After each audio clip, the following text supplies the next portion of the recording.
Hey, Grand Cru members, this is Charlie talking to you today about July's lineup, the Domestic Dream Team. And in celebration of Independence Day, this month's Grand Cru wines are a celebration of some of our nation's best wineries that are near and dear to our wine-loving hearts, with a focus namely outside the monoliths that are Napa and Sonoma. Now, to kick things off, we have the 2022 Golden Cluster First Row White Blend from the Willamette Valley in Oregon. Now, this is a wine here that has some capital H history behind it. In fact, on the label, you can see the guy who originally planted the vines that go into this wine, Charles Corey, and his dog from way back in the 60s. But this is sourced from the David Hill Vineyard, which is where Oregon's winemaking history actually began way back in the 1800s.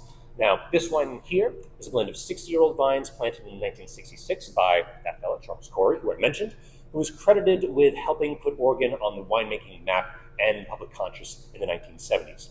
Now, like many field blends, there's no one particular grape that really screams out above the rest, but here we have an eclectic mix of Chardonnay, Pinot Noir even, Riesling, Melon de Bourgogne, the grape of Muscadet, and even some Pinot Blanc that was borrowed, quote-unquote, from the famous Gouges d'Aumont in Burgundy way back in the day. The end result being a wine that is shy to begin with on the nose, but anything but shy on the palate. It's absolutely buzzing with acidity and a very delicate mineral streak that goes from beginning, middle to end. And the fruit takes you on this kaleidoscopic journey through all shades of stone fruit and orchard fruit with a lovely rounded palate on account of the about 16 months this spends in neutral French oak. So this one, a wonderfully balanced, very, very delicate field blend.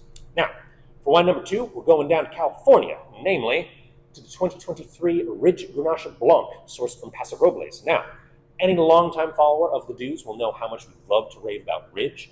And while this estate is mostly famous for their old vine reds up in Sonoma, they just as easily flex their muscles down in California's Central Coast. Now, this wine in particular is sourced from 3 parcels on the cooler western side of Paso Robles, with a little bit of Picpoul for acidity and a dash of Roussanne just to add a little bit of texture and a little bit of aromatic intensity. So this has all the concentration of a Southern Rhone white with a remarkably fresh coastal twist to it. So predominantly there's ripe nectarine, a little bit of tropical fruit in there as well, something that you definitely do not get in the Southern Rhone. And there's a weight and levity to this wine that'll make you wish you started drinking Grenache Blanc earlier, and I can't get enough of this. You know, Ridge make phenomenal reds, but their whites, do not skip on them. I beg you.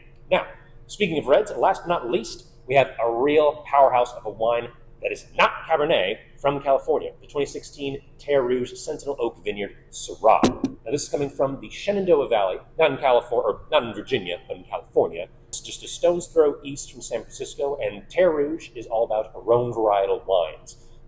This is made by a fellow named Bill Easton, who got his start as one of the original Rhone Rangers in the 1990s. So we're here in the shade of the Sierra Nevada mountains, high elevation Syrah, about 400 to 500 meters above sea level, sourced from a single parcel from 42-year-old vines. Real phenomenal treat. But what makes this wine even more special is the fact that Bill Easton believes that he should not release his wines until they are ready to drink. So this is 2016. This is the most recent release of it. So after the wine is fermented and then spends 2 years aging in French barriques, the wine spends the better part of a decade aging in the winery cellar before being released to the public. Think of Côte Rôtie or any other classic Syrahs and how long you have to wait to drink them. This one you can drink now, and it'll still mature in your own cellar, but Bill Easton, he took the heavy lifting off of your shoulders. So this is perfumed, spicy, very lush, full of all these dark shaded fruits, and it's just a classically made Syrah that is so delish. And it says plenty, but it isn't shouting it at you.